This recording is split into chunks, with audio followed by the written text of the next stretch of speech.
అభివృద్ధి గురించి మరి మీరు చెప్తున్నారు. అభివృద్ధి గురించి కనీసం మీరు ఆలోచించండి. గతంలో ఎస్సీ ఎస్టీ సప్లాన్ ద్వారా ఒక చేబ్రోల్ మండలంలోని ఎన్ని అభివృద్ధి కార్యక్రమాలు జరిగినాయి మీరు మండలం ఆఫీసులో రికార్డులు తెప్పించుకొని చూడొచ్చు.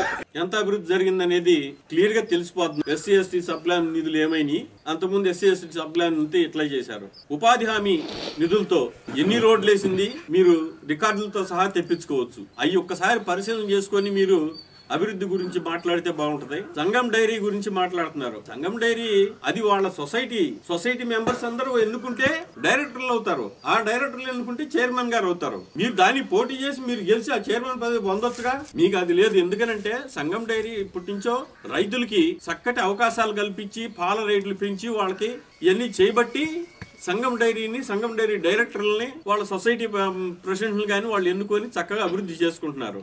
దానికి ఎవరో ఒకళ్ళు గైడ్ లైన్స్ కావాలి. ఇదిగో ఈ విధంగా అయితే మనకి బాగుంటుందని ఆ గైడ్ లైన్స్ అన్ని ఇప్పించి గైడ్ లైన్స్ ప్రకారంగా దాన్ని అభివృద్ధి చేస్తుంది నరేంద్ర కుమార్ గారు. మరి మీకు తెలిసే ఉంటుంది, ఇంతకు ముందు నరేంద్ర కుమార్ గారు ఆ పదవిలోకి వచ్చేటప్పుడు 200 కోట్లు 150 కోట్లు 250 కోట్లు ఉన్న టర్న్ ఓవర్ ని ఇవాళ 1800 కోట్ల రూపాయలకు తీసుకొచ్చారంటే మరి పాల రైతులు పిచ్చాళ్ళు అయి పాలు పోస్తున్నారా, లేకపోతే డైరీని నడుపుతున్నారా, వాళ్ళ సొసైటీ ప్రెసిడెంట్లు ఎన్నుకుంటున్నారా, డైరెక్టర్లు ఎన్నుకుంటున్నారా? అర్థం చేసుకోలేరా మీరు? ఆ మాత్రం కూడా అంతేలేండి. మీకెందుకు అర్థమైంది? మీది అక్కడ మిర్చియార్డులో కమిషన్ వ్యాపారం. ఆ కమిషన్ కోర్టులో ఏం జరిగిద్దో మొత్తం కనుక నేను చెప్తే బిత్తరపోతారు. మీరు అవాకులు చెవాకులు పేలకుండా ఈ ప్రెస్ మీట్లు ఇవన్నీ పెట్టి మీ ఇష్టం వచ్చినట్టు మాట్లాడకుండా పబ్లిక్ లో మీరు కూడా పెట్టండి. అక్కడ పెట్టి మీకు మేము దోవలేదు చెప్పండి. ఆ సేకూరులోనే పెట్టండి. పబ్లిక్ మీటింగ్ నిన్న పెట్టినట్టే పెట్టండి. బహిరంగ సభ పెట్టండి. ఆ కోరీలన్నీ తిరగండి. ఇదిగో ఇది నరేంద్ర గారు తవ్విన కోరి అని చెప్పి చూపించండి. పెట్టి అక్కడ పెట్టండి, మీటింగ్ పెట్టండి.